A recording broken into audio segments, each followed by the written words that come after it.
Unscripted.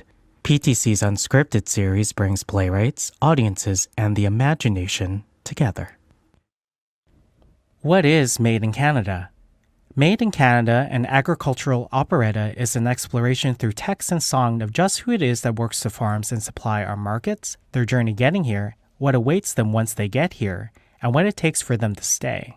The play brings temporary foreign farm workers center stage, the unseen people who plant, tend, and harvest Canada's produce. Made in Canada, an agricultural operetta is a new work written by Pedro Chamale with music by Michelle Cutler. The operetta is postponed due to COVID-19. However, Made in Canada, an agricultural song cycle and podcast will be coming out this spring.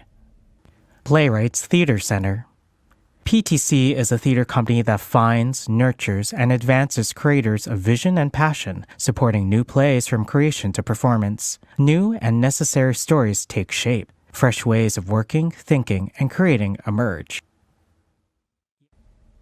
Join us in the conversation. We want to hear from you live. Let us know what you think about Unscripted Made in Canada. Sign in to your YouTube or Google accounts in order to participate in our live chat. Or take your time to compose your thoughts and then complete our survey we'll send you after the event. Ita pualial nasiam nasiaya anta chachlia tilitin atla humasquiam. Tanatan tathalama quathanamen as tatsamkin siem. Tetsanos martin quathanamamana, tetsanos martin quathanamamana. Ami tepkaquilam tachwalmoch tamas tanawail. Ami tepkaquilam. Aitan shkolowen quatsni quatsnala. Aitan shkolowen quatsni quatsnala. Ni hai tanashkwas kunita makan asiem nasiaya. Good day, my honored and respected friends. My name is Christy Charles. My ancestral name is Skachlia, and I come from this place, Huamasquiam, known as Musqueam. Vancouver is the traditional territory of the Musqueam people, along with shared territories of our families from Tsleil-Waututh and Squamish. It's been a beautiful day today, and I welcome you to our territory. Thank you so much for joining us. And today I'm going to share a little bit of who we are and how we connect to the land. Where we're sitting today is called Musqueam Park.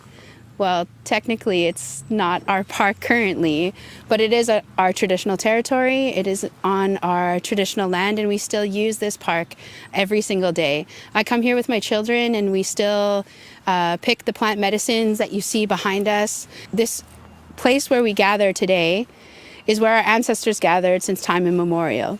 Through archaeological evidence, our belongings unearthed from all different parts of Vancouver show that our people have been here, and that our oral histories and the language that I shared with you, Hunkaminam, connect us to this land where I'm sitting today. I come here every day with my children, and I teach them about these plants that you see behind us, the trees, the animals, and the different waterways that flow through here, and how our ancestors would use them, how we would respect them, and how we would connect to them. Our land is what keeps us healthy and strong. It's what sustains us and what feeds us. Right behind me, just down this bank, is one of the few remaining salmon-bearing streams in the city of Vancouver. Our ancestors have been feasting off salmon since time immemorial. We have it in our creation stories, and it is something that keeps us so strong. It's full of so many good nutrients, and it's our way of life. We have stories, we have songs, we have ceremonies that connect us to the salmon, to this creek, to these trees, and to this beautiful sunshine that we're enjoying today. This is our traditional way of life, and this is the way we still live today, even though we live in this city that's full of concrete and buildings and construction and many, many people. And there's all different kinds of foods that we can access. We can go to the store and buy anything that we wish, but it's not our traditional food. And it's been really great during this time of the pandemic that our communities and our families have come together and gathered and distributed all these traditional foods that take care of one another, that keep each other strong, that keep our families strong. What has been your community's effort towards land access? So our Musqueam community has always accessed the land in our traditional territory. I myself have always kind of challenged the different rules, I guess you'd say. And I just go out on the land and I just pick berries in a respectful way. Don't take too much. Take them at the right time. I take my kids into the different parks around the city, and I'll strip some cedar, or I'll pick some plant medicines. And our community as a whole, we've never given up our inherent rights to any of this traditional land where we live. And our Musqueam community has kind of set the precedent historically when it comes to inherent rights, land rights, fishing rights. We have two monumental cases in the history of Canadian court, the Sparrow case and the Guerin case, and those kind of set it off back in the day, challenged Section 35 of the Canadian Constitution, and now it's changed the different ways that we're able to access the land. And a lot of First Nations and Indigenous communities across Canada have cited those cases, and it's helped them access their land and stand up for our rights and stand up for our future generations and use our voice like our ancestors had set for us to use.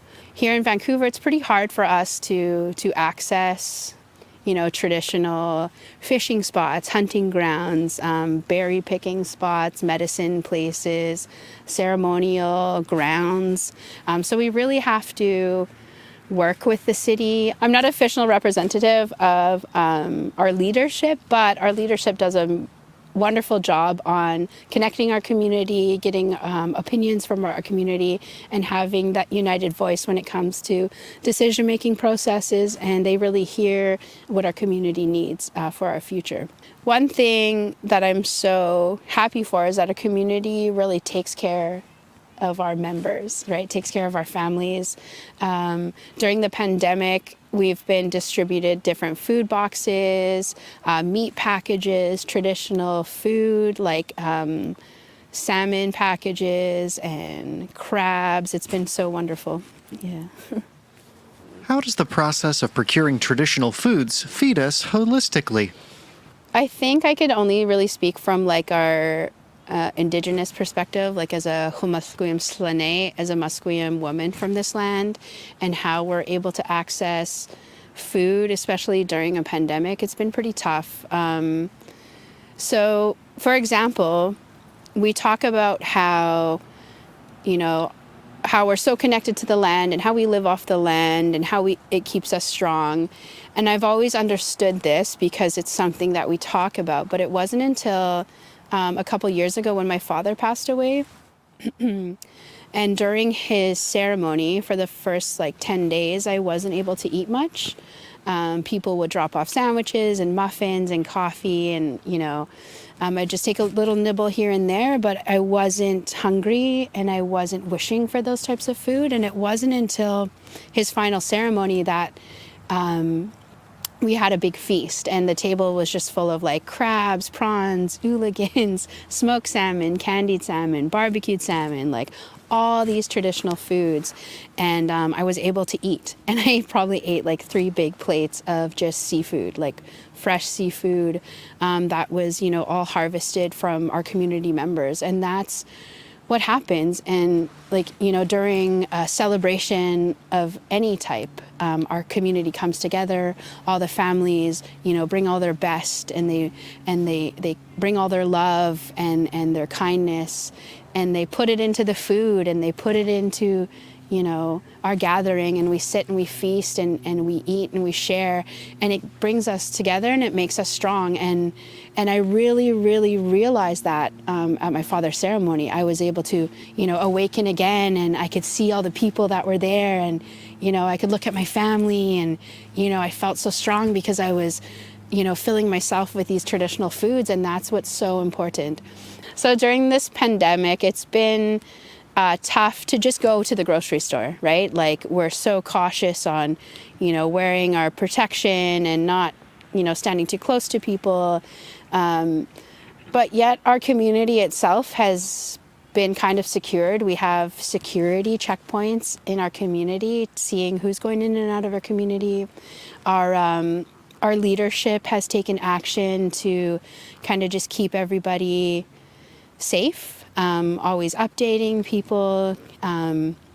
We've had a couple stay in place orders just to be safe, right? So we've been really lucky during this COVID time to be safe. Like, we haven't experienced much, but like I was saying, it's easy for us to just go to the grocery store because it's just up the road. But at the same time, the grocery store doesn't sell our traditional foods that keeps us healthy during this time. So a lot of people have turned back to the land, reconnected to our traditional foods. And, for me, it's been a blessing in a way because, I haven't, since the new year, I haven't sent my children back to school because of the kind of scare of the virus growing and coming closer to our community. But we come out on the land every day. We're out here, talking about, different ceremonies and different teachings and using the language more. And it's bringing our community together even online, right? Like, we have, there's a couple book clubs and there's a couple cooking classes where the ladies come together and share recipes. So it's been really nice to see our community kind of go back to a traditional way of life during this pandemic. And, a lot of people were kind of fearful of, oh no, we're stuck inside for so long and we can't go anywhere. But I'm just so thankful that I come from Musqueam and that we live here and we live by the river and we live in this forest and we still are able to live off the land, and our people have been taking care of each other, and it's been great. Like, I'm so thankful and we're so blessed to be here. Yeah. Oh. That's a great button. There we go. Thank you so much. Right. Hello. Hello, everyone. Salamat. Well, we're here. My name is Davy Samuel Calderon. My pronouns are he, him. I am a man of Filipino descent with short black hair and stocky build. I'm wearing a blue jean shirt without a collar. It's one of my favorites. And welcome to Unscripted Made in Canada with Pedro Chamale and special guest, Pedro. Thank you, Davey. Hi, everyone. I'm Pedro Chamale. My pronouns are he, him. I'm here in a yellow and blue button-up flannel shirt with thick-rimmed tortoise shell glasses, as they call them, and I'm bald. And I have a goatee, so a mustache, and hair on my chin. Amazing. So we just wanted to introduce you to this event, and we're so happy to have everyone here. One of the things that you'll see today is the following. So Pedro is going to be sharing with you Mama Chamale's coveted tamale recipe video. So you'll see that in different parts tonight. We'll also have an interview with Min Suk Lee, documentary filmmaker of films like El Contrato and Migrant Dreams, and she is an instructor and activist. We are also inviting in live Byron Cruz, a BC labor activist, to the conversation. And we also have a sneak listen to Tienes Trabajo. Did I say that right, Pedro? Oh, yeah, you got that. Yes, from Made in Canada. And we want to hear from you. So as you probably already see in our chat, we have some amazing moderators, Maria, Evan, potentially Heidi Taylor, the Artistic Director of Players Theatre Center. And please feel free to answer the questions that we have for you. We want to hear from you. And also, if you have any questions, feel free to put them in there. We might have some time at the end to get to your questions for us and for our speakers. And also, we're not here in the space, but just a round of applause. I'll do the ASL applause to Christy Lee Charles for her amazing talk about Indigenous food and sovereignty, and just basically a check-in of what's happening for where she is from her nation on Coast Salish lands. So Pedro, let's get into it. Made in Canada is a beautiful mix of song and text, but it's also dissecting Canada's connection to migrant workers and the seasonal agricultural workers program. What inspired you to write this operetta about the migrant workers program, and of course, much, much more? Yeah, thank you, Davey. Yeah, so the inspiration for this came from, funnily enough, I was in another show, and in that show, it was Giovanni C's A Taste of Empire. And in that show, in that moment, he talks about this moment about a temporary seasonal agricultural worker and the program, and how he comes here and how the tomato was picked by him. And as I sat back there backstage, being ready to be yelled at as the sous chef every night, I kept thinking about that person. And so then I did on my own some research and started finding things out about the program and how it worked and who are the people who come here. And I just kept reading and reading, and I don't know, had the need to do something, to write something. And at that time I thought, well, I want to write an adaptation of this Greek play and maybe these workers. Then I tried to throw them together and it was not working, and realized that it was really about the workers, and threw away the adaptation and focused on, interviewing people and reading news articles. Yeah, that's where that kind of started. Yeah, no, just to give some context for people that don't know, Giovanni C's A Taste of Empire is a play about a global master chef. But Yeah. in reality, it's breaking down the processes that happens globally and colonially in order to make the food that we are enjoying now. And your operator, Pedro, goes more so within that Canadian context and really breaks it down, beautiful music and text. It's really interesting because, in general, I'm Filipino descent and you're Guatemalan descent, and me from the diaspora going back to especially the Philippines is really astounding to see the force of migrant workers that go around the world to work. Like I remember at the airport, there's a large section in the Ninoy airport is reserved just for migrant workers, just to get quickly through security because they work.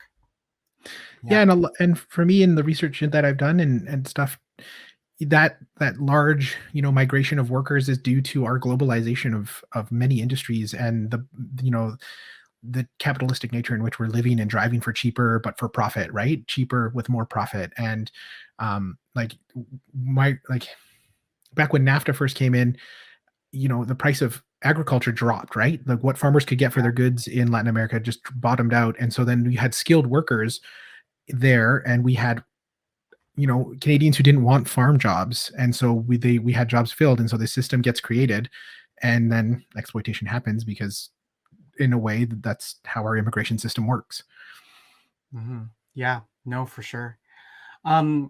So we're going to hear from some folks soon, specifically to get more insight of the Seasonal Agricultural Workers Program, and I think that's one of the main big questions that are going to go into the chat, because we want to hear from you folks. So please, if you log into your YouTube or Google accounts, participate in the chat. This big question about, have you ever heard about Seasonal Agricultural Workers Program? And what do you think about the Migrant Workers Program? Is it a just way to harvest Canada's food? So those questions and more are going to go in the chat right now. Please answer them. And we will have some people talking about it more. So first, we'd like to show you the first couple steps for Mama Chamale's tamale recipe. Yeah? Let's go. Yeah. Hey, it's me, Pedro. And there we are at the downtown East Side neighborhood house, which I would like to take this time to thank for letting us make this video in their building. Today I'm going to walk you through how to make tamales, and not just any tamales, my mom's tamales, which she learned to make growing up in Guatemala. This may make these tamales different than any other tamales you may have had in the past. This is a real treat for me, as normally I would only make these once a year at Christmas, and seeing as I made my Christmas batch already, this one here is a bonus. Now, I know it looks like there are a lot of ingredients, but let me break it down for you. You're going to need raw sesame seeds, chili pasa, chili waka, raisins, tomatillos, achiote paste, also called achiote, raw pumpkin seeds, red pepper, an onion, prunes, optional by me, but not by my mom. For a vegan option, I like to use cremini mushrooms. Pork short ribs. Yes, I know these are side ribs, and will do at a pinch, but get the short ribs if you can. Don't disappoint my mom. Chicken thighs, bone in or out, player's choice. Maseca, that's uncooked corn flour, like the one you use for tortillas, if you make your own tortillas, that is. And lastly, banana leaves, presented to you in a totally different way than all the other ingredients because we totally didn't forget to film those with the others. Now, for prep, you will need to cut up your meat into smaller chunks. Usually 1 rib chunks is what I cut them into, like I'm doing here. I can usually get about 2 chunks out of 1 chicken thigh. Once you're done cutting up your meat, wrap it up and put it in the fridge to keep cold until you need it. Time for the veggies. Cut your tomatoes and tomatillos in half. Quarter your onion and cut the chilies in half and throw those all in a pot. Add your achiote paste to the pot as well. How much, you ask? My mom says add as much as you like, but not too much. Just know that the more you add, the stronger the flavor will be. Then add water and put to boil until real soft. Remember how we had that tasty looking red pepper? Well, slice that into strips since we will need that in a bit.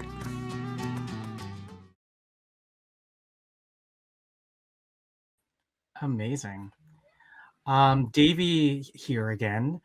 I just want to read back the question that I proposed that has been put in the YouTube live chat. Have you ever heard about the Seasonal Agricultural Workers Program? And do you think that the Seasonal Agriculture's Worker Program is a just way to harvest Canada's food? So yeah, just take the time to respond to that. But I would love to introduce our special guest, who is Byron Cruz, to have more information about the program.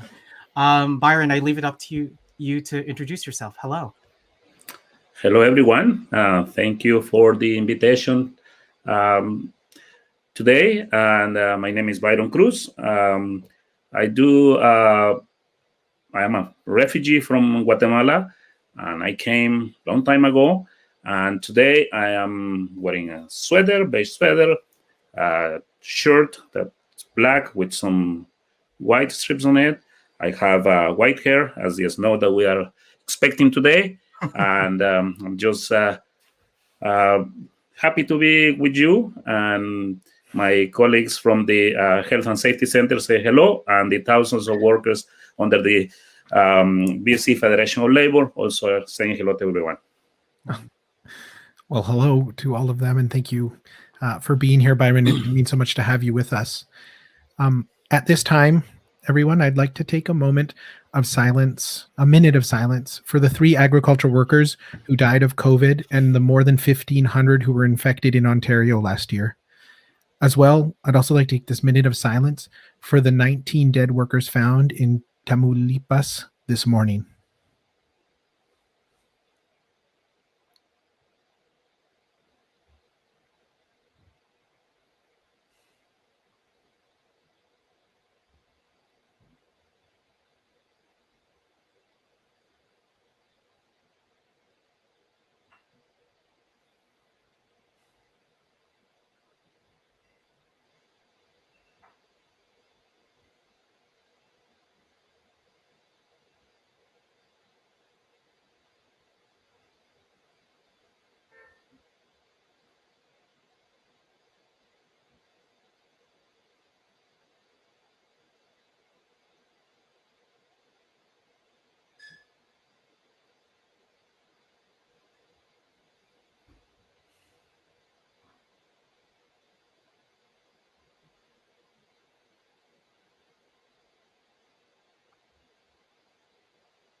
Thank you.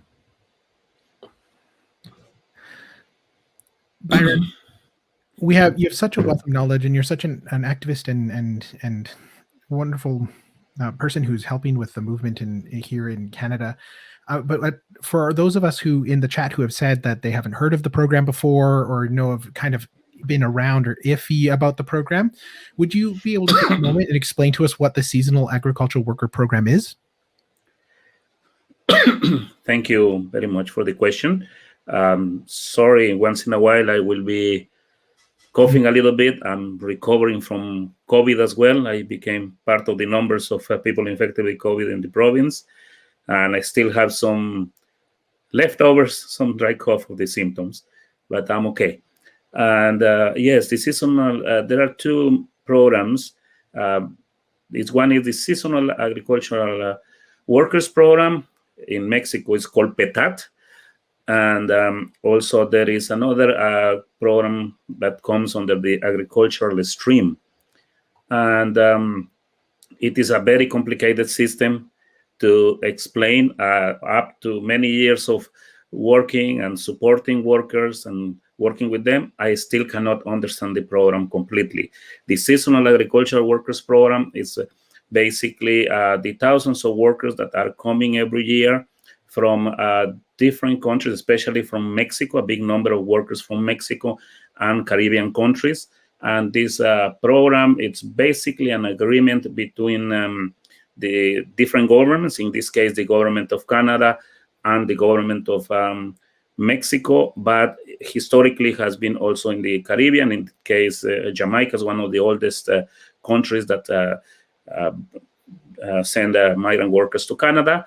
And they come for periods of 3 to 8 months. By December 15, most of the Seasonal Agricultural Workers programs are workers under that program are back to their country of origin.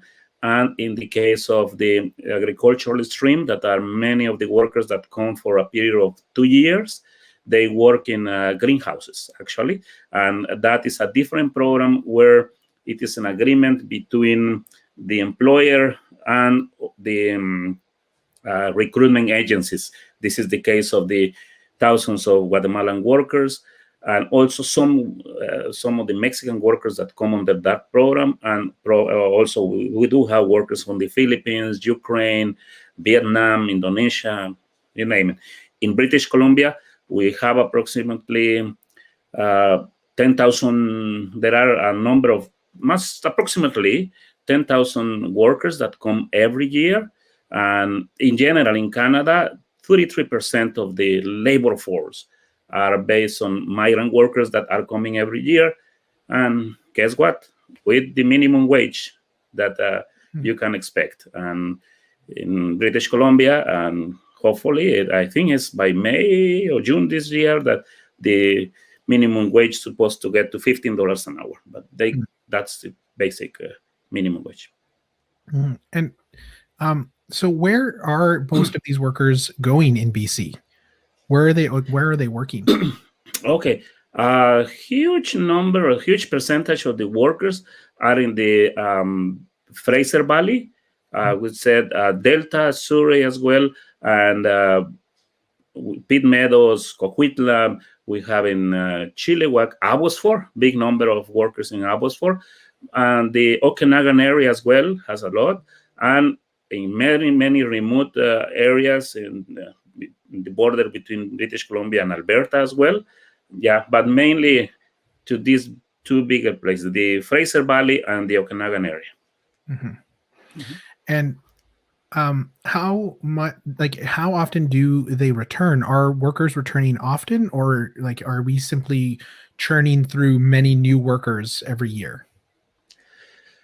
I would say that most of the workers under the Seasonal Agriculture Workers Program, they have some agreements within their representatives in the Mexican government. It's called La Secretaría de Empleo.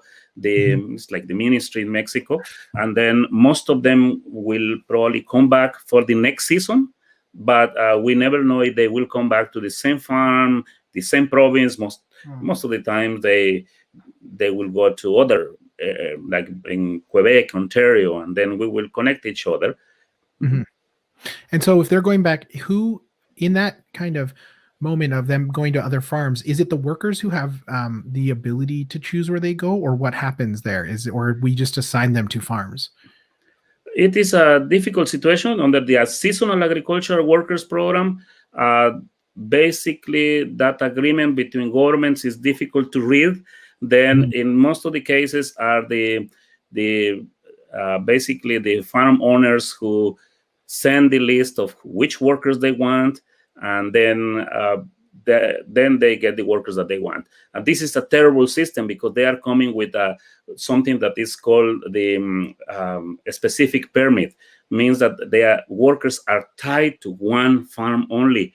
Then they have to stay during this season in that farm. Under the seasonal agricultural workers program, there is a system where if the consulate of Mexico, for example, intervenes, they can be transferred to another farm. That doesn't exist with the Guatemalan workers that are coming under the agricultural stream. But in general, they come with a tie working permit that they don't allow them to work in other farms. They suffer from abuses in different farms. They cannot easily change to another farm.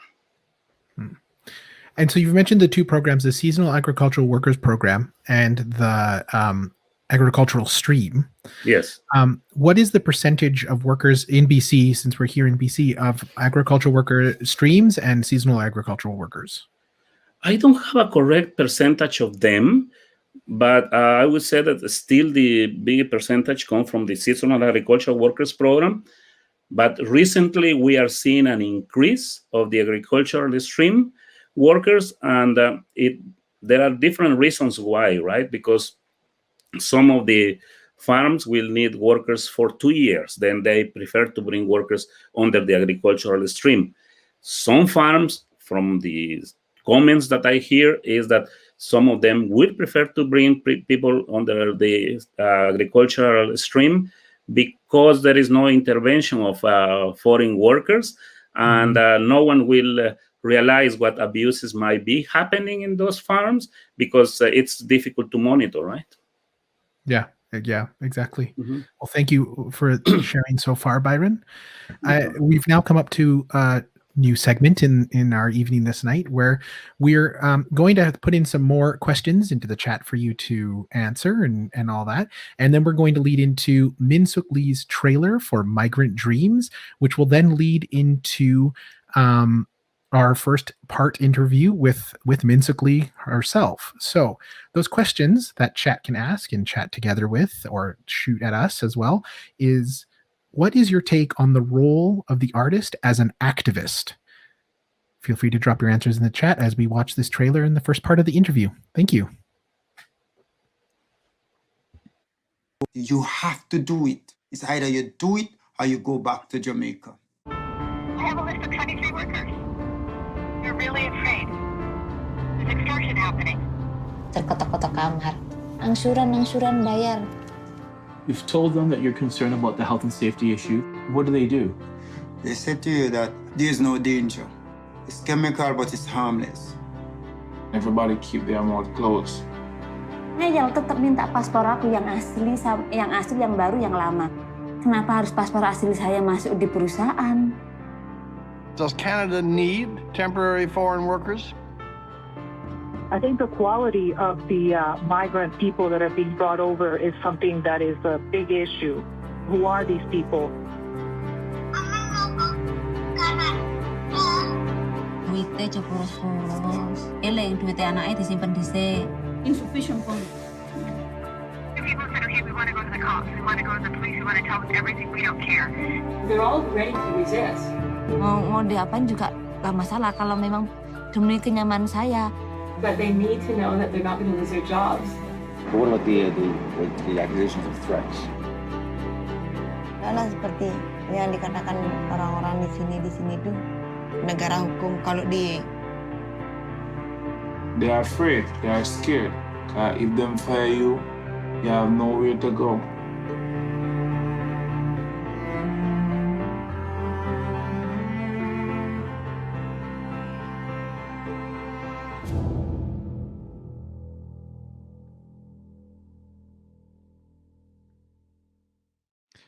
Hi, I'm Pedro Chamale. I'm the playwright of Made in Canada and Agricultural Song Cycle. With me is Min Suk Lee, who is a documentarian, and I'd love to turn the mic over to her to allow her to introduce herself. Hi there.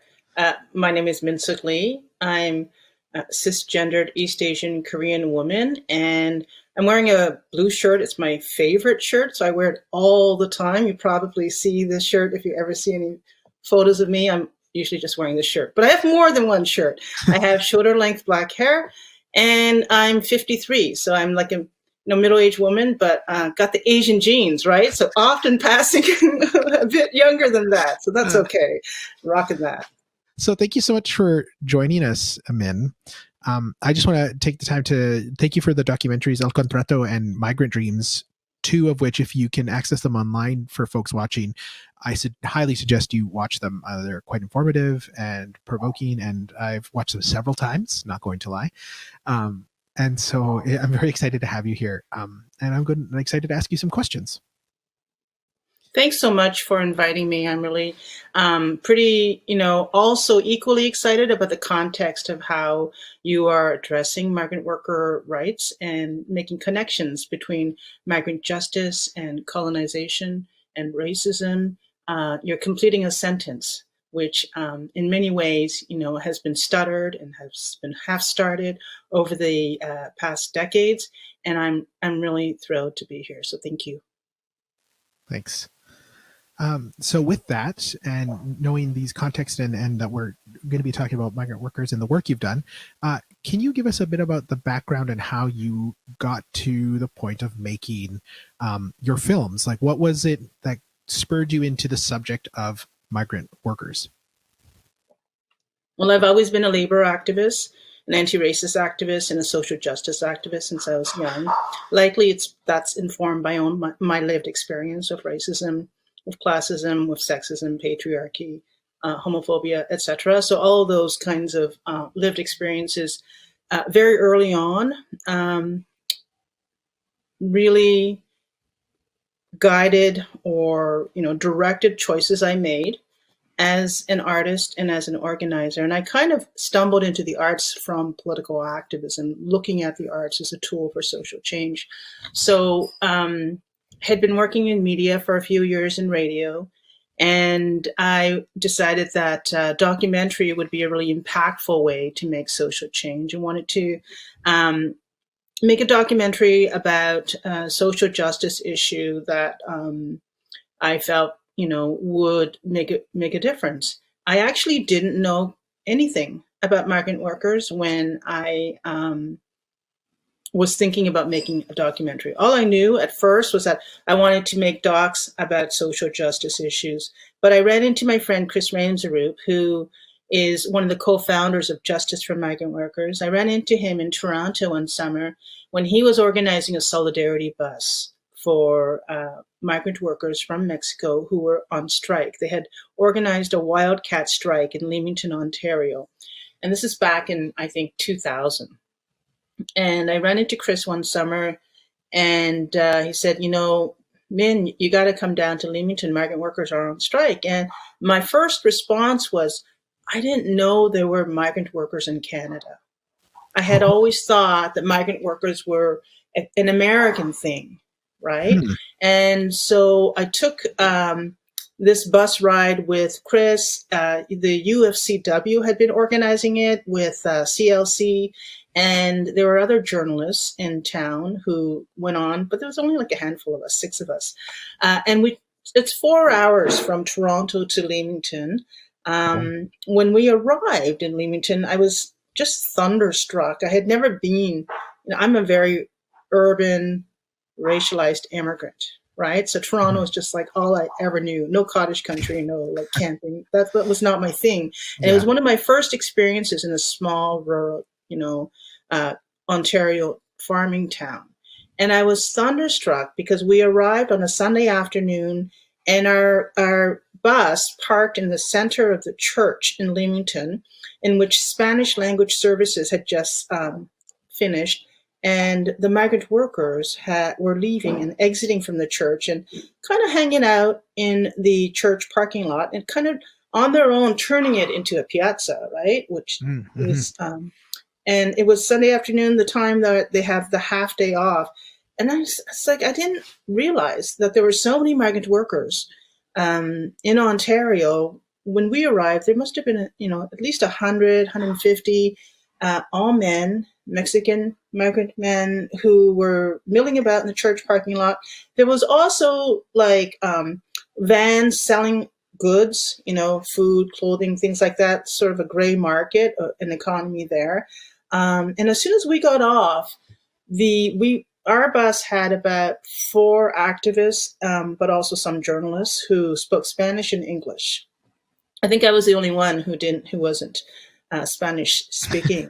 And when we got off, the workers recognized Chris because he had been organizing in Leamington for a while, and they immediately surrounded him and also anyone who spoke Spanish because they needed information, and they realized, oh, here is some way in which we're going to be able to access the kind of supports we need. And within seconds of us disembarking from the bus, workers were asking journalists and Chris and anyone who they thought might be able to give them information about, how do I apply for CPP?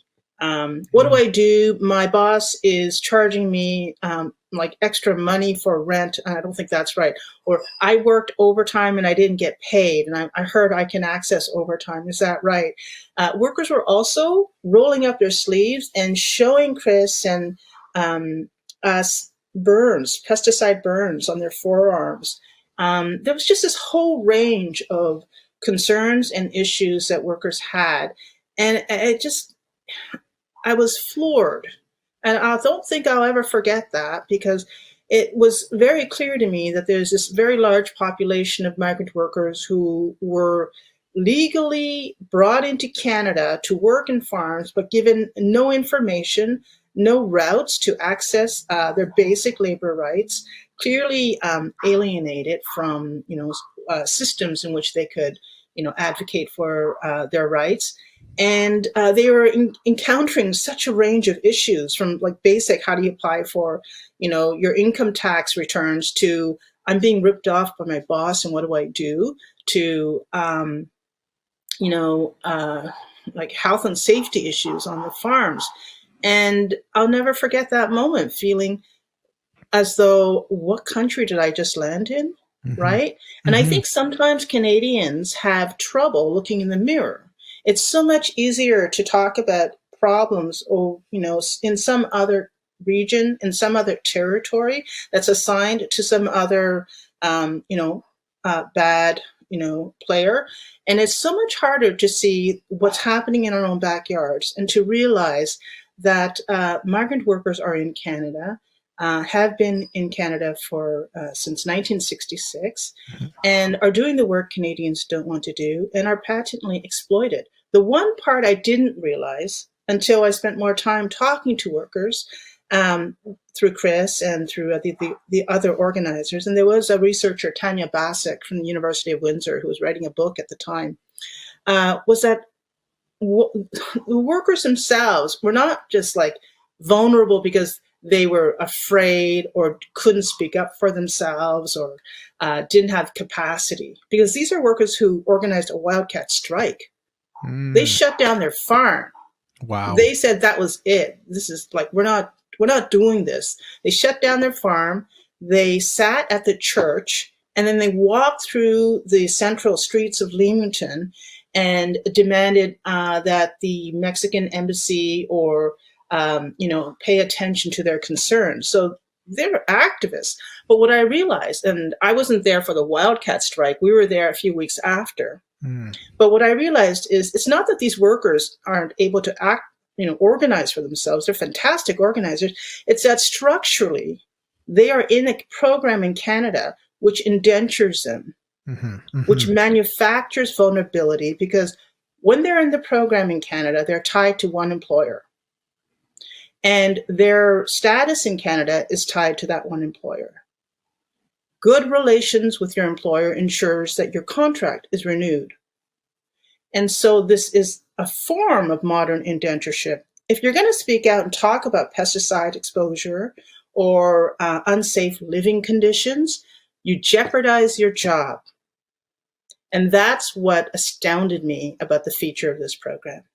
Yeah. So as I've done in my research, that the system itself is created in a way that it's already tilted to one side, and that there's so much power imbalance simply in the way it's constructed, with the way of how work permits work, and there's no path to citizenship for folks, even if they wanted to stay. Not saying all workers want to stay in Canada, but the fact that they can't they don't have that decision too. They have to essentially go back and apply from step zero, if they wanted to return to Canada as a non-agricultural worker.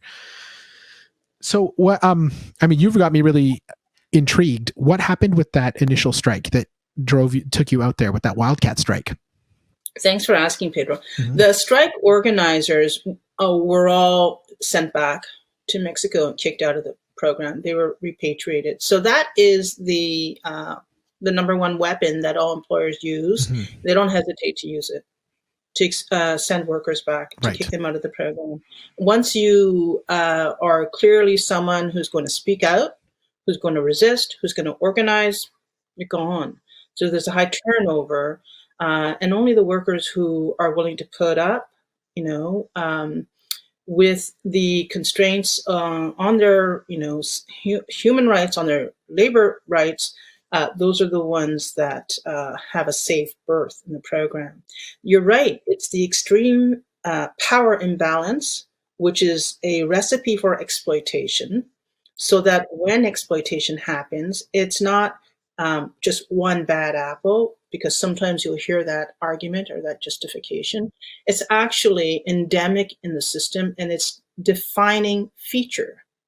It defines Canada's temporary foreign worker program. Mm-hmm.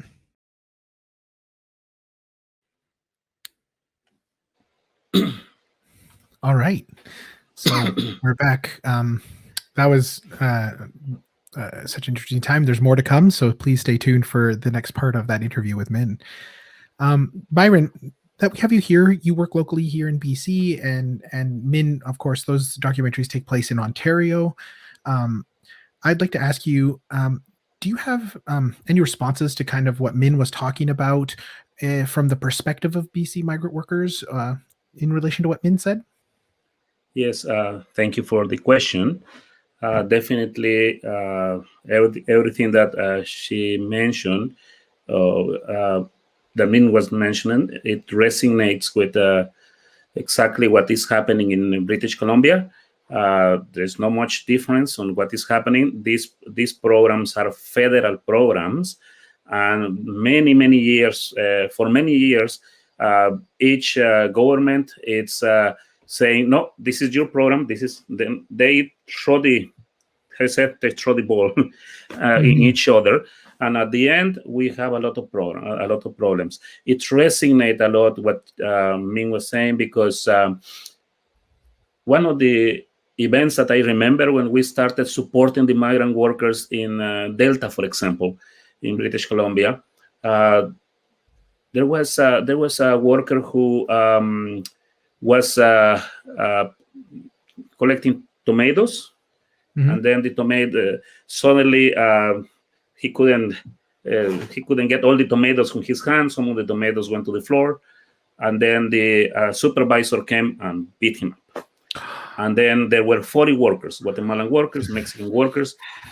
They were all angry, but they couldn't say anything, exactly because they are so vulnerable in terms of the local laws, in terms of the federal laws. They are vulnerable because if they say something, they are not going to be invited to come next year.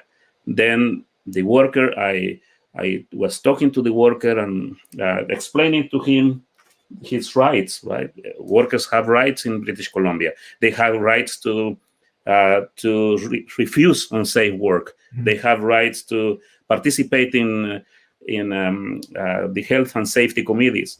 I can recitate all the rights to the workers, but this doesn't mean anything if the local laws, if the federal laws are not in their favor.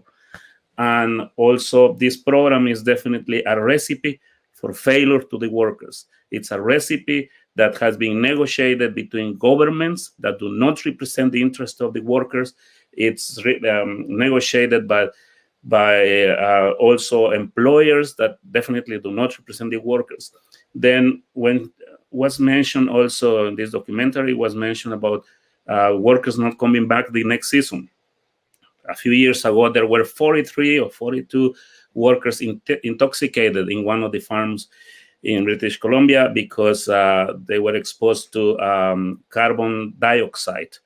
And then they were hospitalized. And then if you ask me how many of these workers are still here, I would say very few. Maybe my hand will be of the 43 workers. Were they recompensated because of that? No, they were not recompensated because of that. And then we also can say that we hear daily, like I would say, from 10 complaints of workers in terms of being exposed to pesticides, of 10 complaints of them being exposed to COVID right now because they are living so close to each other, of complaints of a worker was that last year he was working. Suddenly there was an accident on the farm. There was an animal that was killed in the accident, and the employer came and said, "Fucking Mexican." Then every time that there is this racist attacks against workers, we had to intervene. And this time, hopefully, I would say at that time, some of the workers, when this happened, some of the workers are afraid to denounce that. Eventually, it is changing, but it's so gradual because there are no many mechanisms to support the workers in this situation. Our situation here is the same. It's a recipe for failure. It's a recipe of band-aids from the federal government, supporting organizations who work 9 to 5. They never put a foot in the farm. They are receiving millions of dollars. Settlement organizations receiving so much money for doing what? Just band-aids for the federal program. Then we never hear back from the federal program about our demands, but we'll talk about our demands at the end. Yeah, thank you. Davey speaking. I would love to hear a little bit more specifically, because these are blatant, labor rights being ignored, and also on the other side, folks not wanting to come back and not wanting to seem like they're trouble or anything like that. In your conversations or organizations' conversations with, for example, the BC government or the federal government, how has been the responses to these, to all of these things that are happening right now? Is the conversation slow? What has been the attitude? Mm-hmm. Thank you. The conversation is very slow. If I had to mention to you about the provincial government, it has been very recent that the provincial government has paid some attention. Some of the changes happening is that at least they want to, or they are in the process of making sure that the farms that are bringing migrant workers are going through a registration process with the government.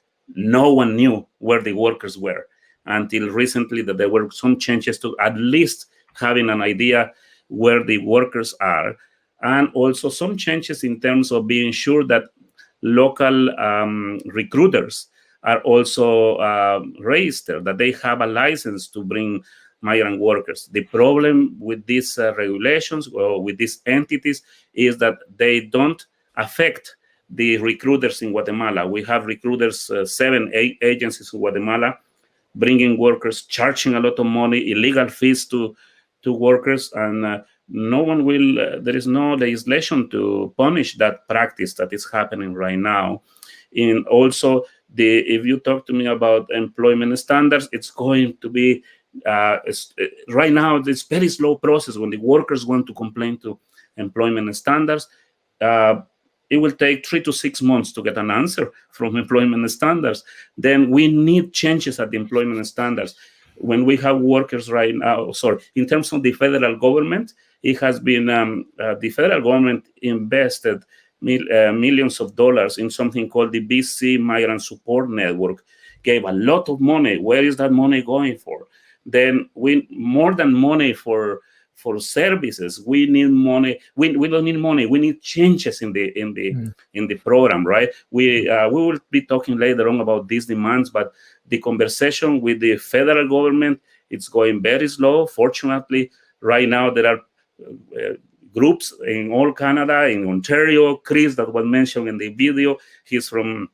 There are people from Justicia in Ontario. In 50 groups right now, we are meeting together. It's called the Migrant Rights Network of Canada. We are working together with all the different groups, not all the different groups, but many of the different groups in British Columbia. All the Rama in Kelowna, for example, is one of the groups that it's very active, and we are different groups working here. Sanctuary Health, Migrante BC, that works with the Filipino workers as well. Fuerza Migrante, we are working and trying to bring the governments to the table, but it takes forever. Yeah, thank you, Byron. Yeah, it sounds sounding like it's taking a multitude of organizations coming together to simply see micro changes, and I hope the momentum moves and carries on further and even stronger. Now is the time for us to move on, and just for a little bit, and we'll be back to continue talking with Byron. We're learning so much from him, and I'm so grateful for that. And next up, we have the clip number 2 of tamale making. And then we'll be going into a little short music video that yours truly, Pedro, made for Tienes Trabajo, one of the songs from the Made in Canada Agricultural EP. It's going to be great. Thanks.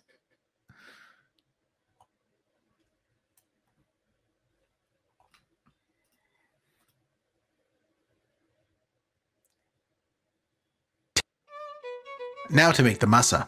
Take a good amount of your maseca and mix it with a good pinch or pinches of salt, depending on how much masa you're making. Then add enough water to make it into a dough that is not as doughy as you would make if you were making tortillas, but a little bit more runny. You can use a spoon, a spatula, or your hands. I prefer my hands, as I'm doing here. Mix it up all real good, and once you have it to a point that my mom would say is not too liquidy, but not too dry, you're ready to add that to a heated pot with a good 1/4 cup to 1/2 cup of cooking oil. Try to use something with a mild flavor like canola or vegetable oil. All we had was olive oil, so you can also use that. You're going to cook that till it starts to thicken a bit, and I mean just a bit. It needs to be pliable and shapeable for later. While the veggies soften and your masa comes together, toast your pumpkin and sesame seeds till golden brown, or maybe a little darker depending on how nutty you want their flavor to be. Once the veggies are soft and your seeds are toasted, add the seeds to the veggies. And then with either a stick blender or countertop blender, liquefy it all till it's nice and smooth. I went with a stick blender. Add salt to taste. Once that is done, add your meat back into the sauce, or if you're doing a veggie version, add the mushrooms and return it back to the heat and let it boil just a little. My mom says this is so that the meat can absorb some of the flavor, which will make for tastier tamales.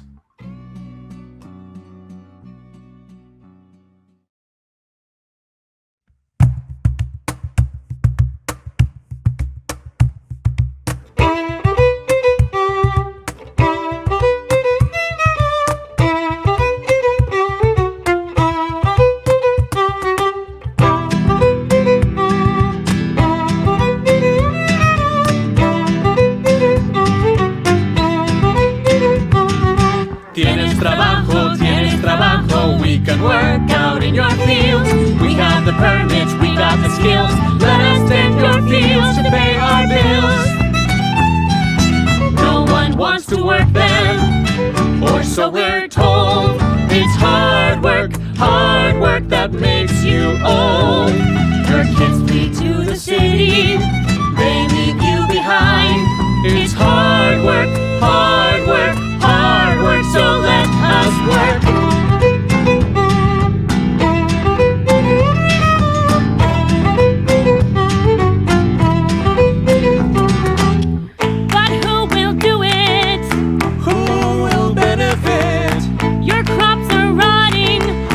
It's going to waste.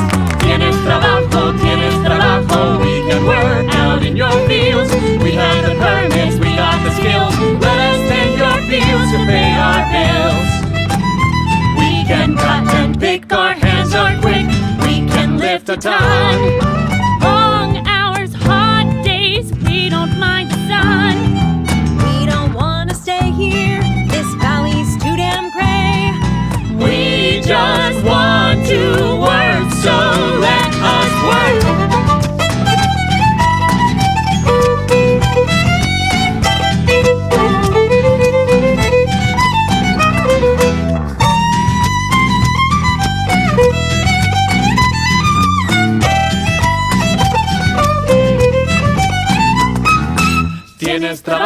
Tienes trabajo, we can work out in your fields. We have the permits, we got the skills. Let us in your fields to pay our bills.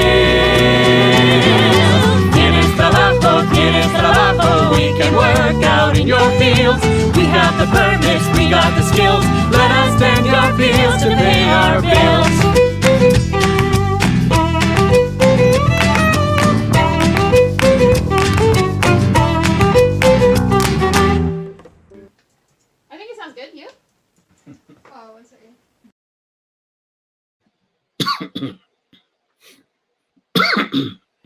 It's Davey speaking. Hello, we're back live, and you were just listening to Tienes Trabajo. Oh my God, it's so catchy, Pedro. I'm so very excited, and we're going to announce some more things about Made in Canada later. I'm being a little bit of a reporter right now, and there's well, we'll answer some more questions later, but I think this one's really interesting because it's all in the stream of a question that we've been asking to Byron, but also to you folks, like, what is there to know about what's happening for migrant workers right now and the exploitations they're going through? Byron, this one question is, are the workers covered by some kind of health insurance? I think that's a really important question about just to know a bit of some of the rights right now. Thank you very much for that question. And yeah, I'm hungry now after watching the video of the tamales. It's making me so hungry. But at the same time, I'm a little bit sad. And before the in December, at the beginning of December, with my partner and a team of dedicated migrants, we were thinking, let's make 800 tamales, and we will go to the different farms where the organizers are, and we will distribute 800 tamales. Then, like a couple weeks before Christmas, then COVID visited our home, and then we became very sick. We couldn't organize the tamales. Then our Christmas will be February probably, where we will be making tamales with Pedro as well, coming as a guest, and we will go to the farms. And yes, this question about the health insurance is so important, right? Especially in British Columbia, right? And migrant workers had to go through a 3 months waiting list, as many other migrants with precarious immigration status in the province. They had to wait 3 months. We have been advocating for this change because it is really, we are really behind other provinces in terms of the access to healthcare. Then migrant workers that are coming under the Seasonal Agricultural Workers Program, they have a private insurance called COAN. And then other workers who are coming for the 2 years, they can access the medical services plan, but they have to apply like after 3 months of being here. Then what will happen? This situation came a few years ago. A friend from a farm was playing soccer, and he injured his leg. And then the physician at the hospital told him, "Oh, we had to do a casting, how do you say? A cast? A cast on your leg, and because we need to treat you." And then the worker was crying, and the worker says, "Could you please give me powerful anti-inflammatories and also pain medications? I need to get over just with pain medications and anti-inflammatories, because if the owner knows that I broke my leg, he's going to send me back to my country. It was so painful to see him every day walking like that on the farm, trying to hide what happened to him because he did not have the MSP, the Medical Services Plan, active, because during the 3 first months, there is something that says that the employers are responsible for paying cost of anything that happened on the first 3 months. That's not going to happen. Then this week, we had a situation with a migrant, and not an agricultural migrant worker, but a migrant that got a $14,000 bill from being in hospital. We have pregnant women and migrant agricultural workers who are pregnant, and if they don't have the MSP, they don't have the coverage, we're in trouble. Going to BC Women's Hospital costs $15,000 if that's just a normal delivery. It can go to, I have seen $80,000 from BC Women's Hospital when there are complications. Then we are bringing this issue to the provincial government. They are not listening. We are telling them it's time for you to listen, because this should not be happening. This is not right.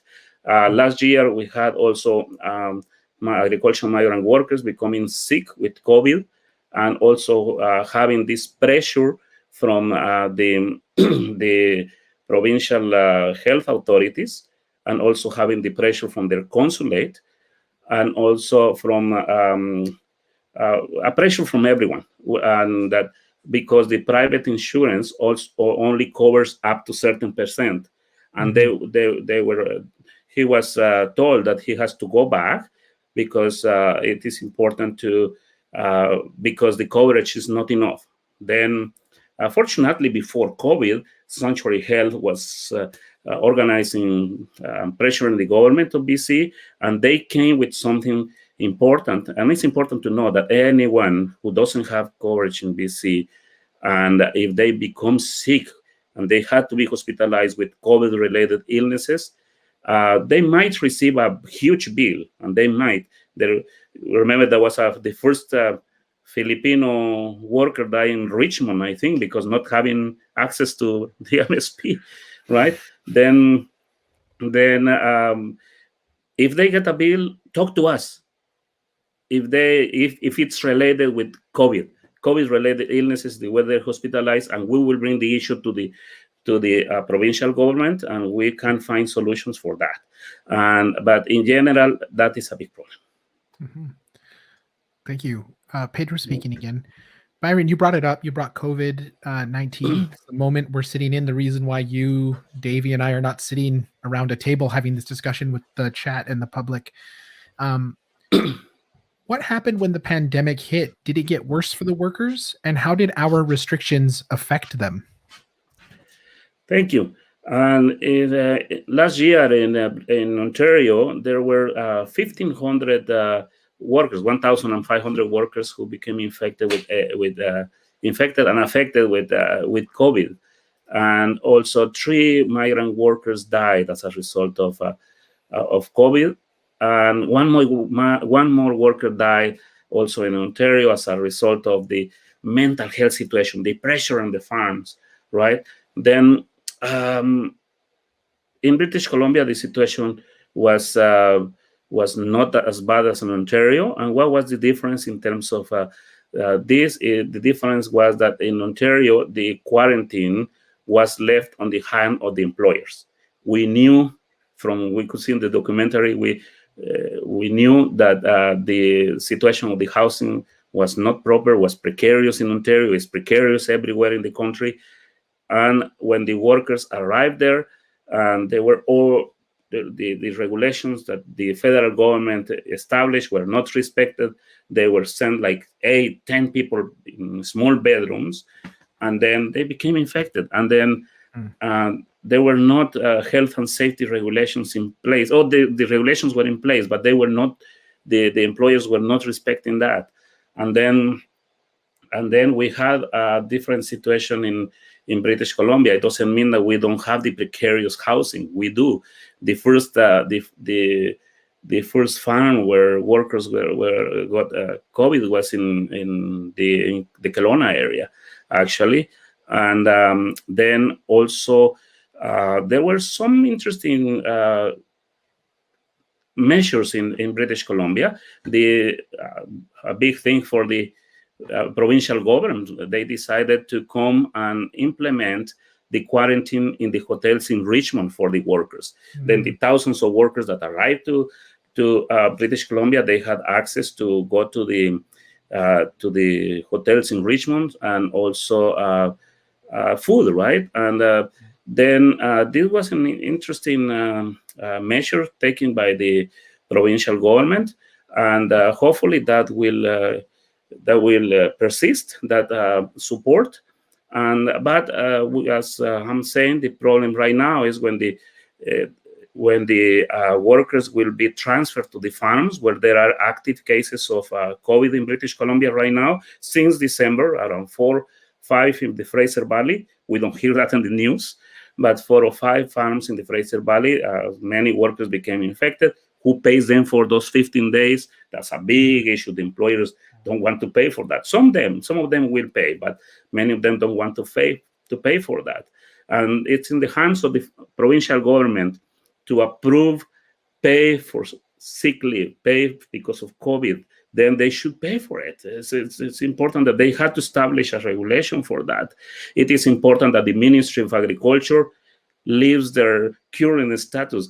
There is a social democrat government, and why the Ministry of Agriculture is still not making those moves. It's important to support the owners of the farms, but here we are. Here we are producing for everyone, for the ingredients for the tamales, right? Then we need a more progressive Ministry of Agriculture. We need more progressive measures in the Ministry of Labor as well. Thank you, Byron. Davey speaking here. I think that's such a great point, is this idea of, our migrant workers are essential workers. And it's ironic that we have such a positive spin on the idea. It's like, well, we need to support our essential workers, but our governments and us as citizens are not supporting them by providing them with proper living places and proper work protocols, which happens in many other workplaces, especially here in BC. So thank you so much for bringing that up. We'll talk more, of course, very soon. I just would like to also get a little bit more from Min from the conversation we had earlier this week for the part 2 about that. And here's another big question for you folks in the YouTube. Please make sure that you pose your questions and answers there. But I think this is a call for action question, is what can the community contribute to the cause? We're going to talk more about this, but what can the community contribute to this cause for standing up for migrant workers? So here we go, straight to Min Suk Lee, part 2. And so then from that, first trip you took out to Leamington, what you then went on to make the film? Okay. And so in making that film and going out with your camera, what was it like when you first started approaching A, the workers, and B, the workplaces? And what were you seeing? Okay. I was able to, workers spoke to me because they trusted Chris Rangeroot. They trusted Evelyn Ancalada-Grez and Jessica Farias. They trusted the organizers who founded Justice for Migrant Workers, which is a national migrant workers solidarity organization, and it's comprised of volunteers, largely racialized working class activists. And because of the groundwork that activists were doing in Leamington, and because I had the trust of the activists, workers trusted me.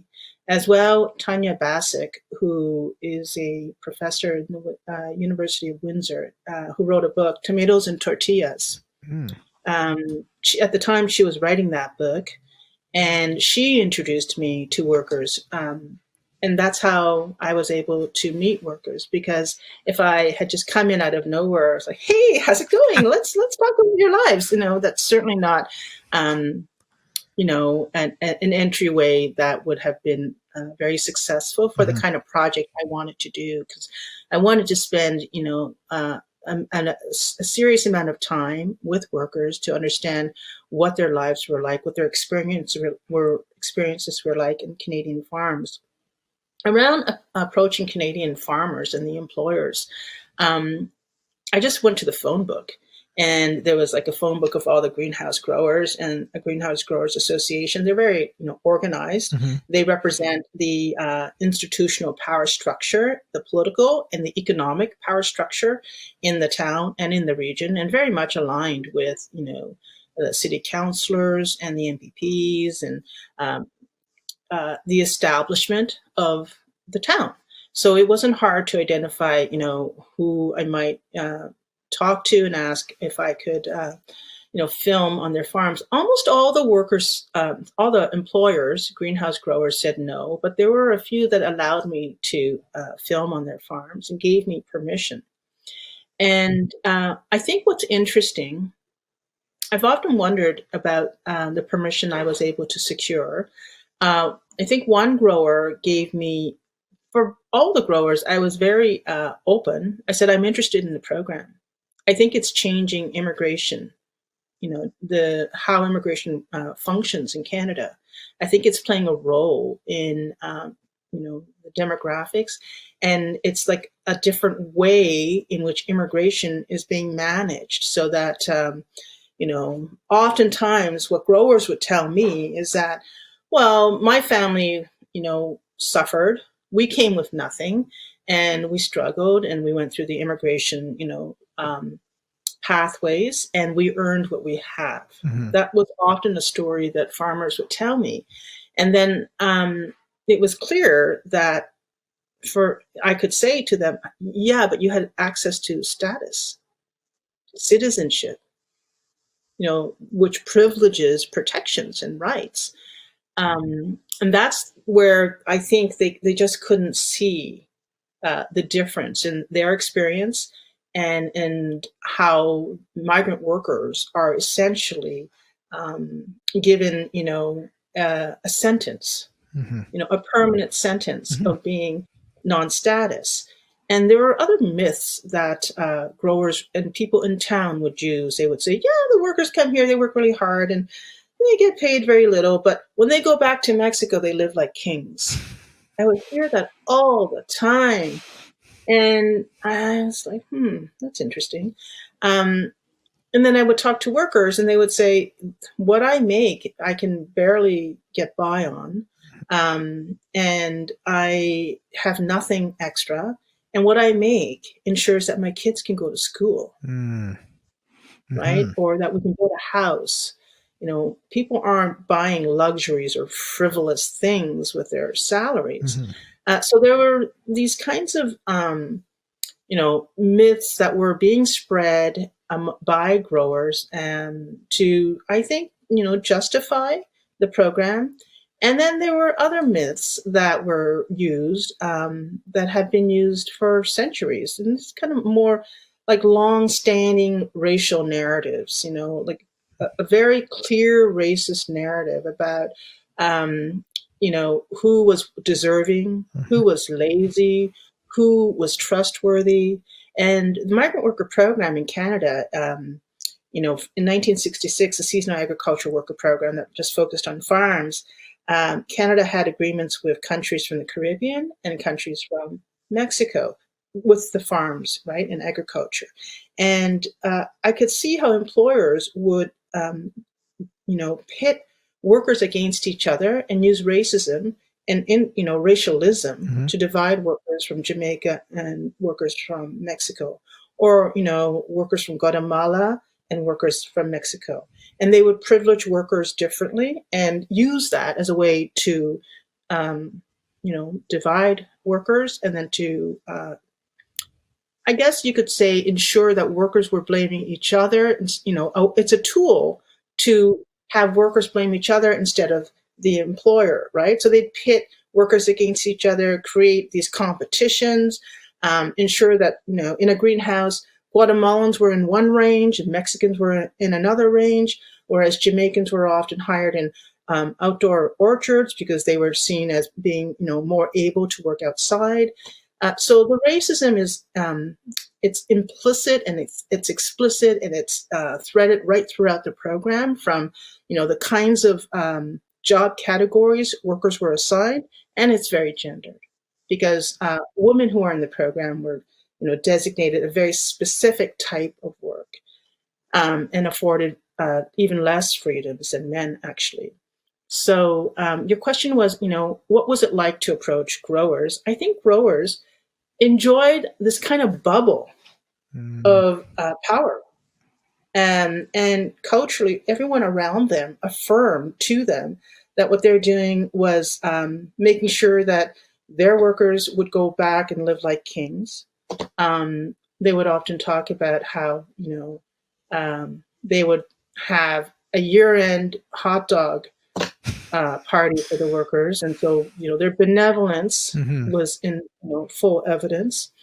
And what's interesting to me is that, one of the farms that I had access to shoot in El Contrato, the employer, the big boss, the patron, he was almost never there. Oh. So it was actually the supervisor that I was often, seeing when I came on the range and came with my crew. And I think because I'm a racialized woman and I was younger then, he just kind of didn't take me seriously, and people have an idea of power and authority and who's legitimate and who has who's going to set the agenda of a story. And I'm pretty certain that the supervisor just thought I was not someone to be, taken seriously. So whenever I would arrive and with my crew, he'd be like, "Oh yeah," and kind of smirk, right? Right. Which is why on camera you have the supervisor at one point talking to me and kind of offhand, in suggesting he would, questioning the humanity of the Mexican migrant workers, because he said, "Well, they're human, but," and then he went on about to criticize the workers, right? So that kind of attitude was really prevalent in the culture of the farm. And so that was my first documentary. I had never made a documentary before that. And you have to think I'm this kind of strident activist thinking, once I make this film and release it, I'm going to change the world. I was a lot younger then, right? Yeah. And so when it was done, I was so convinced that this film was going to, make people see the error of their ways. I actually sent it to the employers. I said, "Here you go. Here's this film. I want you to see it," right?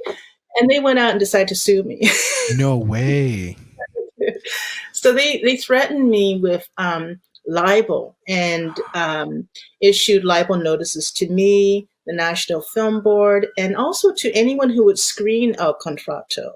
So it was embargoed for a full year while the employer's lawyers used the legal means, and it was a slap suit to essentially muzzle dissent and critique and to censor the film, to bury the film.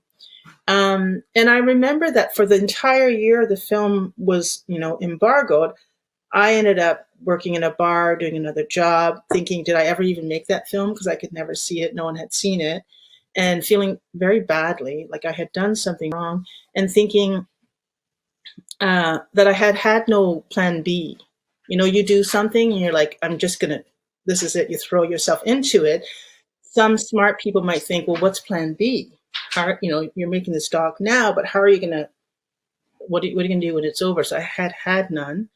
And in that sort of moment of feeling pretty down, I went back to Leamington with Evelyn, who's one of the organizers of Justice for Migrant Workers. And we kind of snuck it back in because the film was controversial when it was first, released, and we were trying to get it out. The mayor of Leamington was on CBC calling me a liar, saying the workers were paid actors or things had been manufactured. There were certain academics and Canadian universities who also, insinuated in classrooms that the film was contrived. The National Film Board said to me, well, why don't you just reshoot a bunch of scenes and we can avoid any legal consequences? And I wouldn't do that. So the film just kind of sat there.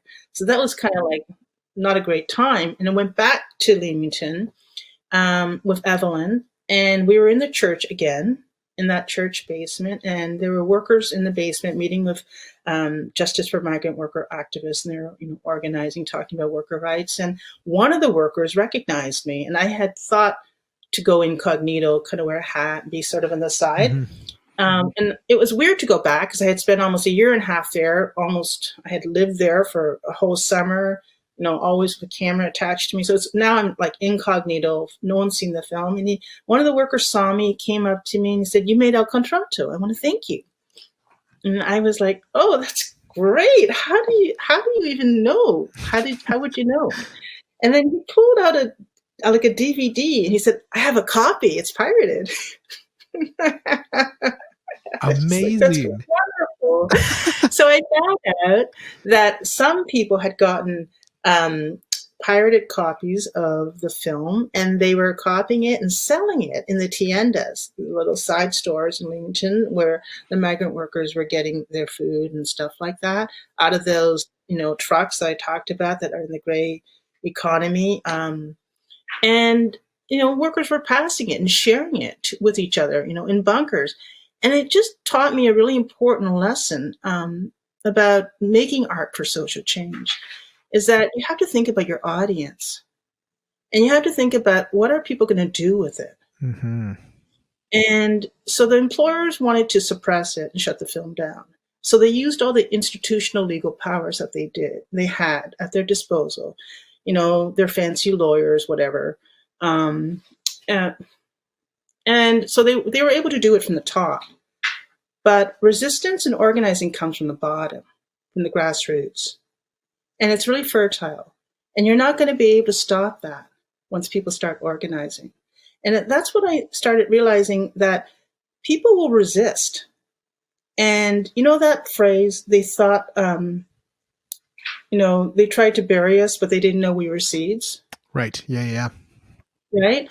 That saying, which is about the potency and the fertility of resistance and organizing, seeing that happen and seeing how people will make use of art because it actually has some utility to their lives, was really powerful to me. So one of the things I thought about was a big takeaway is that you're going to make art for social change. Make sure that art gets into the hands of people who know what to do with it.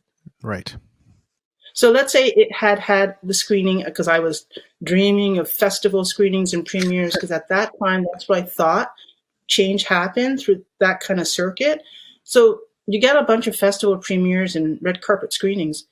Well, what are those people going to do with that film?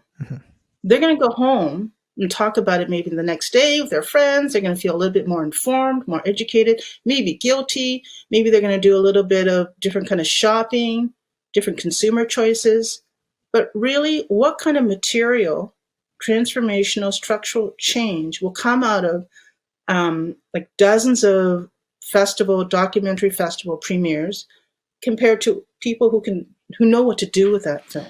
So then, as an artist myself who's making kind of social justice work or work that has a political activist lens to it, as this piece is and future pieces I have planned, what do you think we should be, or how should we be creating these pieces or planning for the legacy of these pieces to evoke people to go just beyond what you said of going home and feeling guilty about it, about that? How can we help our pieces have a lasting effect that'll create that change and not just be a piece that people go, "That's a really sad story"? Yeah. So think about utility, think about audience, and don't alienate yourself from a social movement. I think sometimes artists are convinced that, creativity comes from some like ambiguous, abstract, air that we have, special, exclusive access to. And that's that kind of mystification of the creative process alienates art and the artists from social movements and from people, from ordinary people. Right. And it creates this idea where art is for people who can understand it. Yeah. Right?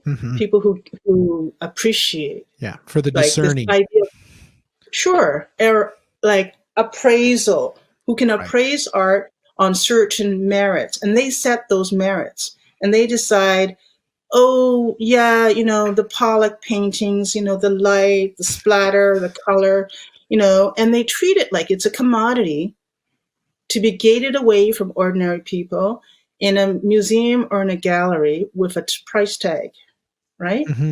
And it becomes rare and privileged. I don't think that's the purpose of art.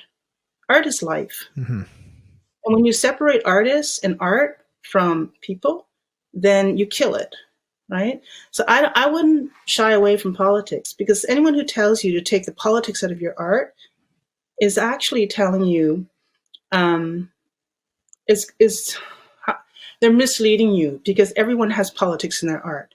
It's just that maybe the politics of their art supports everything to be as it currently is, supports the status quo, right? So I really think that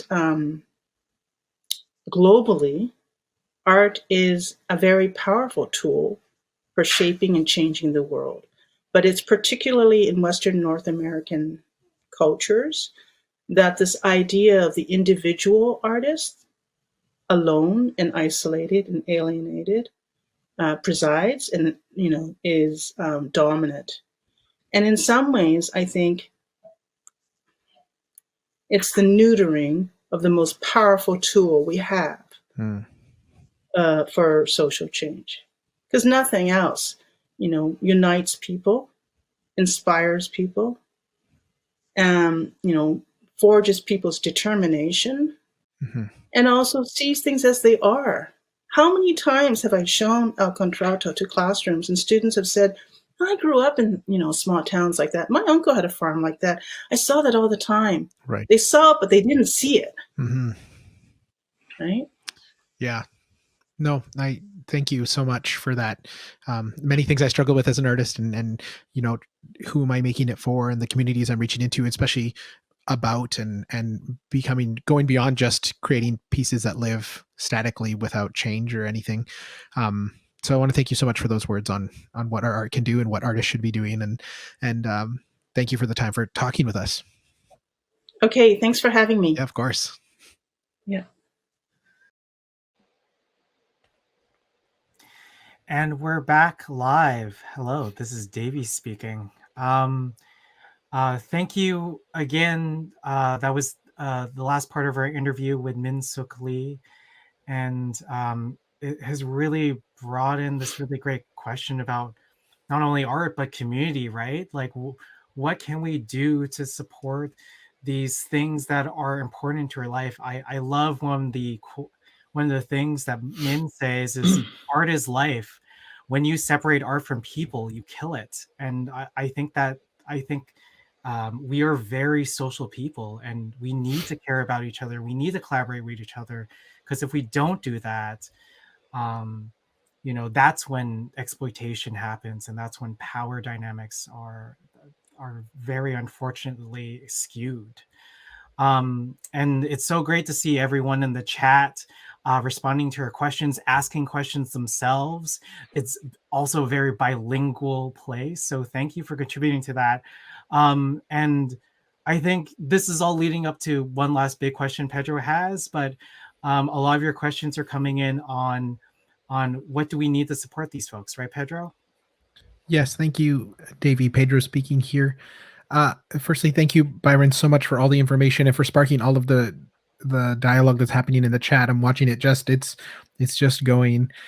And what I want to ask you is, when we were speaking about it, but what do the workers want right now? What are their demands? What are they asking of us? Thank you for that question.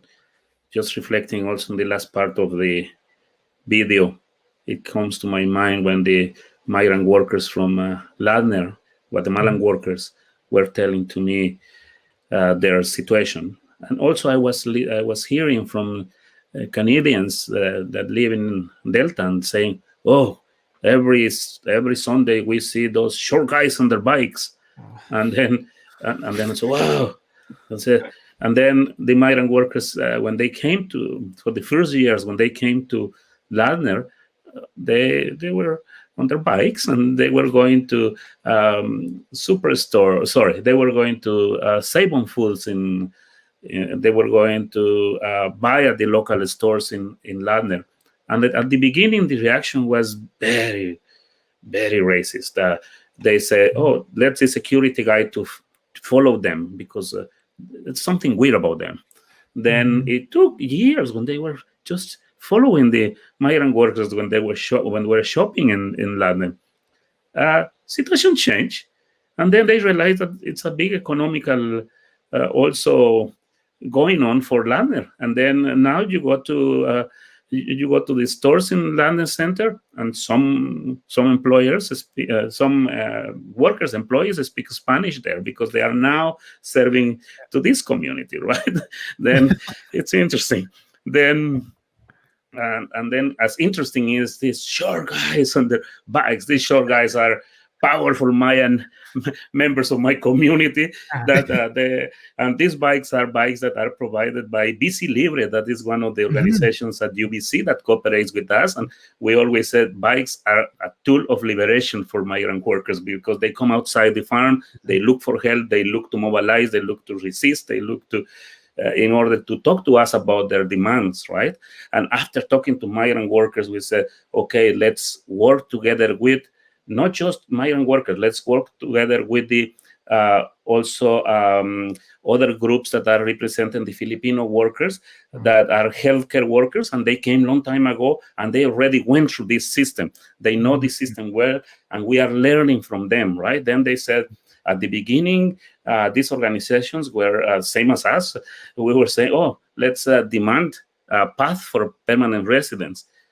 It looked good, it sounds good, and then we learned the government came, the federal government came, and they established something called Path to Permanent Residence. But the Path to Permanent Residence, it's full, it's alive for everyone. It's 2,000 positions per year in Canada. It's a pilot program. People have to have grade 12, and they have to do the equivalence here or some kind of proof about that. They need the English level 4. They need a letter from the employer. Why would they need a letter from the employer? Of being a good worker. And then it's full of barriers. It's a lie right now. Then we said, no, with one path to permanent residence. Right now, the main demand of the migrant workers organizations are permanent residence upon arrival. When they arrive, they should have the right for permanent residence. Because right now, the biggest problem is their vulnerability in terms of their status. They have precarious immigration status as many migrants. They have a working permit that allows them to just work with one employer. Then all the abuses come from that. Then we are saying, okay, let's fight for permanent residence upon arrival. That should be a right for every working person who come to Canada. And then in the middle, we can say, okay, let's do open work permits, because this is going to take some process, but let's have open work permits for them where they can work in other industries as well if there are abuses where they are working right now. Why the employers are afraid of, why the agro industry is afraid of the open work permits? Because they want to keep these salaries of hunger, right? They want to keep people poor, right? Then it's time for changes. Also, we want access for social services. Why at this time the workers don't have access for social services? It's not enough to receive some money from the federal government to the British Columbia settlement organizations. We need those settlement organizations to change their mind. It's time not just to be a recipient of money. They need to be on board with the migrant workers, what the migrant workers want. They don't need to be like part of that. They don't need to be just witnesses of what is happening. They just they tell the migrant workers, the federal government, oh, things are improving in BC. Things are not improving in BC. We need, as the artists, as the unions, everyone needs to change mentality, right? We could see the opinion about artists becoming more political in this issue. The unions too. The first time that I talked to the unions, they say, oh, Canadian jobs for Canadian workers. I said, oh, I felt that the door coming to me, right? Mm-hmm. The white privilege coming to me and slamming the door at me. Then I said, it's time to change that. It's time to change that leadership in the unions to make people of color being part of the leadership of the unions. Then a lot of changes are needed.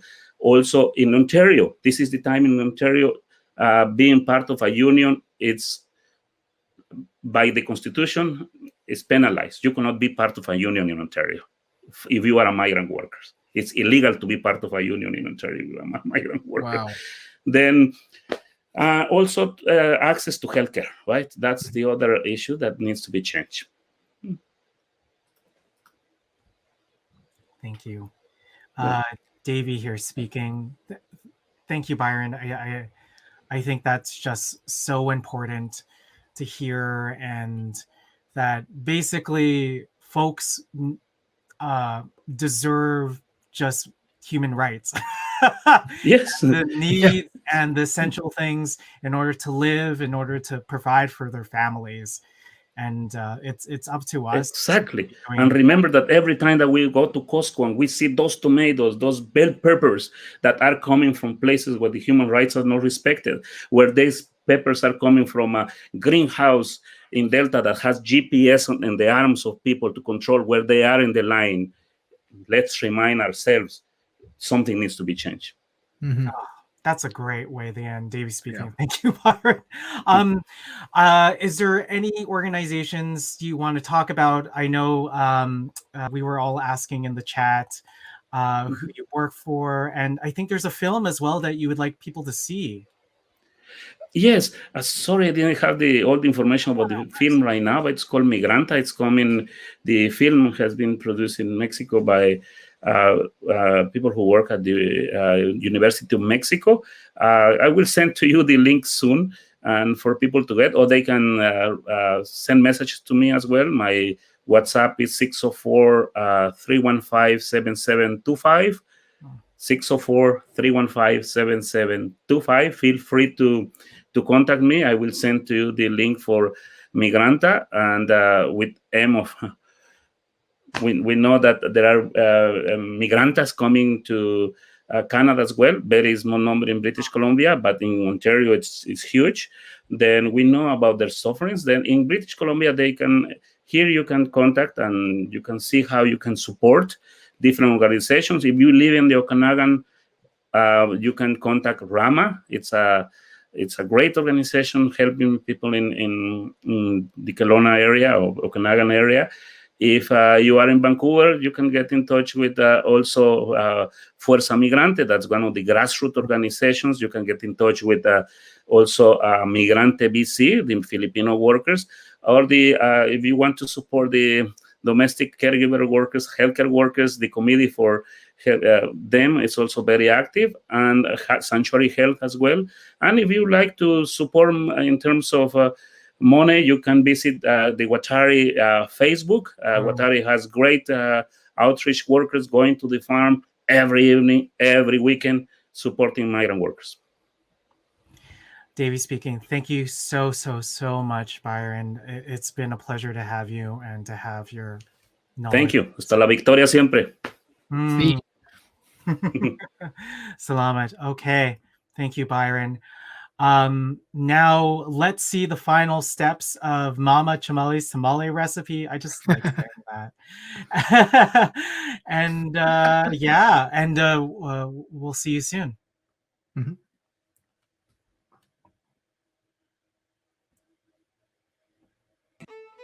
Okay, so now it's time to get building your tamales.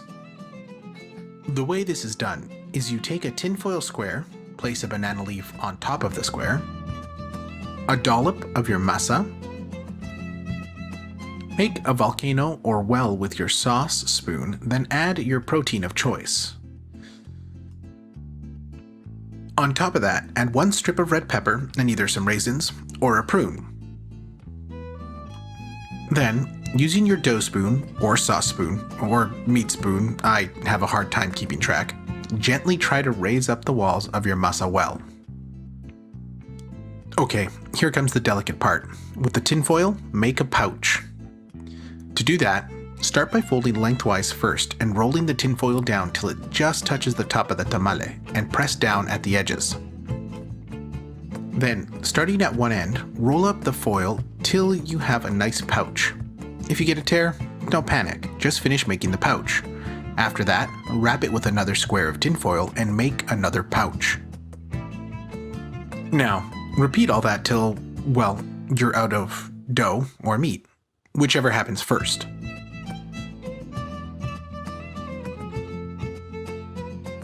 Phew, that was tiring. Well, now comes the easy part. Carefully stack your tamales into a big pot or several smaller pots, cover with water, and then set to a roaring boil for 2 hours. 2 hours later, your tamales will be done and ready to serve. Use a pair of tongs, or if you are my mom and have made tamales for decades, you can grab them right out of the pot with your fingers. Remove them from the foil and enjoy. These will keep for a good number of days in the fridge, and you can warm them up by boiling them again or in the microwave. Just remember to take them out of the foil or, bad things will happen.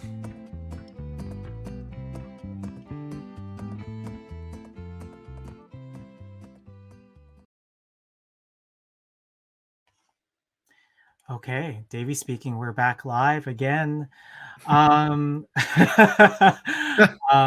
was your mama's recipe. How's it feel to everyone on this stream is going to be having that? It's interesting. It's been something that I've, it's home for me. It's something I grew up with my entire life, and it's not a Christmas without them. And some people talk about, it doesn't feel like Christmas without snow. It doesn't feel like Christmas if I'm not eating tamales for 5 days straight, for every meal. So, and we PTC, thank you. After that shoot, we ate a lot of tamales. yeah, we made a lot. It was so delicious. So one last question is, and we'll probably talk a little bit more about Made in Canada before we wrap this all up. But for you, YouTube, folks on YouTube right now, what do you think you want to contribute to the cause of migrant workers right now in Canada? And also any final questions you have for Pedro about the show or anything that's happened here during the stream. I know it's been a long stream, but to be honest, this is the type of conversation that takes time. And this is kind of similar to the type of table talk we would have anyways. Mm-hmm. I could continue talking with Byron and with Min and with yourself, Davey, and with this amazing chat that has been happening. I have just watched my chat blow up. So thank you so much, everyone, with your questions, with your comments. And sorry, what was your question again? No, Pedro, it's fine. I was just mentioning that the everyone that's been talking about. I think one of the biggest things is folks are wondering about Made in Canada, a little bit more context, what's coming up. Yeah, for sure. Thank you. So due to COVID-19, we've officially had to cancel the show. I know in the pre-show, we talked about a postponement, and that had always been our dream. But looking at the realities of not wanting to expose our castmates, our band, everyone's working with immunocompromised people, and by introducing strangers in an audience, you're just exponentially adding points of contact that if someone were to get sick, and I would be devastated. And so with my team in consultation and talking, we decided to cancel the live show. But now we're transforming it into the song cycle, which in August, we released a little 4-song sampler for an EP, which you can get now at Bandcamp under Rice and Beans Theater. And in February, that's pushing everything ahead. In March, we'll be releasing the Made in Canada and Agricultural Song Cycle, both digitally and pressed on vinyl. So we've now extended the songs from 7 that were in the show to 10 songs. And then we're also, along with that, going to be releasing a 10-episode podcast, 1 episode per song on the album, so that we can go deeper into the themes and stories that kind of happen in the song, and interview and talk to people and other activists around the subject, lawyers, and we're in the process of now getting those interviews, and so that'll come out in March and be released weekly, and then you'll also have your album with a compendium to go along with that. Oh, that's so amazing. I just spied one question in the chat. Pedro, are you going to start a YouTube cooking show? Yeah, maybe. I don't know. I could just cook a few things, but that's also so much to do, and much respect to those people who do that. Yeah. The rest are just well wishes on the project, Pedro, and much thanks for all the work you're doing and combining art and advocacy for a really important. It's in a way it's fighting for people to be part of our society, that because they are part of our society, we need to acknowledge that. Also, what's the best way to get some updates about Made in Canada? Oh, yeah. Thanks, Davey. Please go to Facebook, follow us, Rice and Beans Theater on Facebook. We're on Instagram. You can go to our website, riceandbeanstheater.com, and sign up to our newsletter, which will keep you informed on all the things we're doing. And yeah, that's where you'll find all that information. I do want to thank everyone at PTC and you, Davey, and Byron and Min. It was very special to have this event and to be able to talk about these issues. Thank you. Davey speaking. So I'm going to call it here. One last thing is right after this event is done, we will be emailing you a survey to get your feedback, because Unscripted is all about connecting with the community and audiences with the work of the playwright. And we would love to hear from you. So you'll be getting an email about that, and also a nice version of Mama Chamale's tamale recipe, and eventually also a link of the recipe all uninterrupted on PTC's YouTube channel. So we'll have that coming out next. Also, we do acknowledge that for the stream that it would have been awesome to have some surtitling. So we are also working on this as a recording being sent out with English and Spanish surtitling. So that's in the works as well. So stay tuned for that by joining Playwrights Theater Center's newsletter and also our social medias as well. Okay, so here it is. Thank you so much, everyone, for coming on this journey with us tonight. Thank you so much. Yeah, thank you, everybody. Thank you. Okay, good night. Have some great food, everyone. Bye. Cast. Co-host, director, curator, Pedro Chamale. Co-host, producer, Davey Samuel Calderon. Dramaturg, Kathleen Flaherty. Speakers, Byron Cruz, Min-Suk Lee, Christy Lee Charles. Crew, Digital Dissemination Coordinator, Chase Paget. Technical Coordinator, Andy Lloyd. DOP, Christian Yves Jones. Chat moderators, Evan Med, Maria Escolan. Community Engagement, Maria Escolan. PTC staff, Heidi Taylor, Belinda Bruce, Joanna Garfinkel, Melanie Yates. Thank you. PTC would like to thank Canadian Heritage, Canada Council for the Arts, the BC Arts Council, and Downtown Eastside Neighborhood House. We acknowledge the financial support of the Province of British Columbia. The playwright would like to thank the Canada Council, BC Arts Council, Province of British Columbia, City of Vancouver, PTC, and Rice and Beans Theater. The playwright acknowledges the assistance of the Banff Playwrights Lab 2019, a partnership between the Banff Centre for Arts and Creativity and the Canada Council for the Arts.